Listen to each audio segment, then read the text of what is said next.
Kita semua suka cerita horor kan? Tapi gimana kalau ceritanya ini nyata? Kali ini kita bakal ngebahas sebuah kisah dari pendakian yang seharusnya jadi kenangan indah, tapi malah berubah jadi mimpi buruk yang nggak akan pernah bisa dilupain. Nah, pertanyaan ini dia inti dari semua masalahnya. Cuma satu pertanyaan simpel, tapi dari sinilah rentetan kejadian yang nggak masuk akal dimulai. Yap, mereka berlima. Ngiranya ini cuma bakal jadi pendakian biasa, seru-seruan bareng. Wah, mereka salah besar. Yuk kita lihat gimana kesalahan fatal ini bisa terjadi. Oke, kita mundur ke tahun 2022. Ada Meli dan 4 sahabatnya, Reno, Tiara, Arif, dan Devi. Mereka semangat banget mau mendaki gunung di Jawa Timur.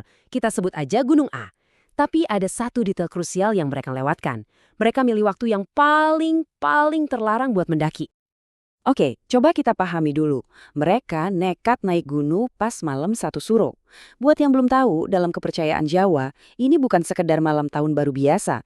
Ini adalah malam di mana batas antara dunia kita sama dunia goib itu tipis banget.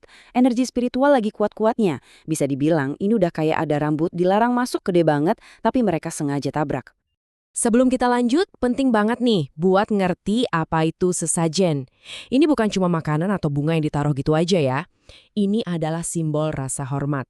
Cara manusia berkomunikasi dan menghargai dunia lain yang gak kelihatan. Paham konsep ini jadi kunci buat ngerti seberapa fatal kesalahan yang bakal mereka buat. Nah, pas lagi nanjak, mereka nemuin sebuah pesarean atau makam keramat yang penuh sama sesajen. Entah kenapa Tiara sama Reno nekat masuk. Nggak lama, Tiara keluar. Tapi mukanya pucat pasi, gelisah banget, kayak orang yang baru aja lihat sesuatu yang nggak seharusnya dia lihat. Mereka lanjut jalan lagi, dan makin ke atas, makin banyak sesajen yang mereka temuin.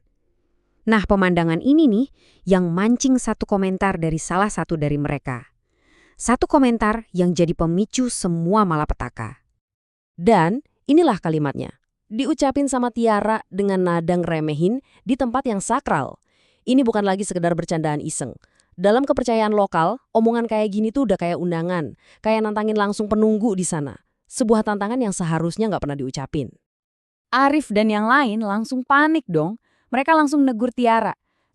Jangan ngomong sembarangan. Mereka sadar banget ada batas yang baru aja dilewatin. Tapi Tiara cuma ketawa dan cuek aja. Dan di saat itulah, tanpa sadar, pintu menuju teror udah kebuka lebar. Gak butuh waktu lama setelah ucapan Tiara. Suasana gunung langsung berubah total. Udara yang tadinya sejuk jadi berat dan dingin. Dan serangkaian peristiwa aneh mulai menghantui mereka. Eskalasinya cepet banget. Pertama, Tiara mulai aneh. Ketawa-ketawa sendiri terus lari kenceng banget ninggalin yang lain. Pas di tenda, dia ngilang gitu aja.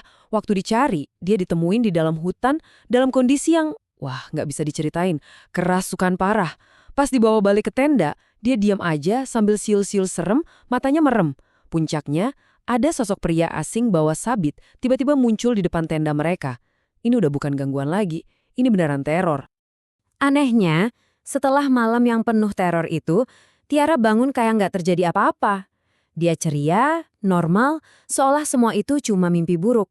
Justru ini yang paling serem, karena ini ngasih mereka rasa aman yang palsu. Karena mikir semuanya udah beres, mereka bikin satu lagi keputusan fatal. Lanjut ke puncak dulu sebelum turun. Maksudnya sih biar pikiran tenang, tapi yang mereka temuin di sana justru puncak dari segala kengerian. Di puncak, tiba-tiba kekacauan terjadi. Keempat temannya teriak histeris. Katanya mereka lihat pasukan monyet gaib nyerang mereka. Mereka lari ketakutan. Tapi Meli, dia nggak lihat apa-apa. Cuma ada dia dan teman-temannya yang panik. Coba bayangin terornya jadi Meli. Ngelihat semua sahabatmu ngalamin halusinasi massal yang sama persis. Di tengah kepanikan lari turun gunung, Tiara mulai bertingkah aneh lagi. Dia senyum-senyum sendiri, lompat-lompat kecil, tapi kengerian yang sesungguhnya baru aja mau dimulai. Waktu Meli coba nahan Tiara, dia sadar ada sesuatu yang lebih mengerikan. 3 teman yang lain, Reno, Arif, dan Devi, mereka semua berhenti lari serempak dan pelan-pelan balik badan ngadep ke arah Meli. Dan di momen inilah Meli sadar, ini bukan cuma tentang Tiara lagi. Keempat temannya, semuanya udah dirasuki. Senyum di wajah mereka bukan lagi senyum yang dia kenal. Saat itu, dia benar-benar sendirian, dikelilingi oleh 4 cangkang temannya yang diisi oleh sesuatu yang jahat. Dalam kepanikan total, Melly lari sekencang-kencangnya menuruni gunung, ninggalin teman-temannya. Di tengah keputusasaan, dia ketemu seorang pria yang kelihatannya datang untuk menyelamatkan mereka semua. Kelihatannya. Pria ini berhasil bawa mereka semua turun dengan selamat. Tapi, instruksinya aneh. Keempat temannya yang kerasukan disuruh mandi di mata air keramat buat pembersihan. Anehnya, Melly secara spesifik dilarang ikut. Coba ingat-ingat detil ini, karena ini petunjuk terbesarnya. Tapi bukannya sembuh, ritual penyucian itu malah bikin kondisi mereka makin parah. Mereka nggak bisa makan, nggak bisa tidur, badannya sakit semua. Anehnya, Melly sehat walafiat. Karena udah nggak beres, mereka akhirnya cari bantuan ke seorang penyembuh tradisional, Mbah Pardi. Dan dari Mbah Pardi, terungkaplah kebenaran yang paling mengerikan. Coba lihat tabel ini deh. Mereka pikir mereka diselamatkan orang baik kan? Kenyataannya, pria itu adalah dukun yang menjadikan mereka tumbal. Mereka pikir mandi itu pembersihan, salah besar. Mandi itu justru ritual buat nandain mereka sebagai persembahan. Terus kenapa Melly selamat? Bukan karena hoki. Dia selamat karena arwah leluhurnya yang ternyata seorang dukun sakti turun tangan melindunginya. Dampak dari pendakian ini permanen. Teman-temannya terus menderita gangguan gaib, terutama Tiara yang pertama kali ngucapin kalimat terlarang itu. Perubahannya drastis banget.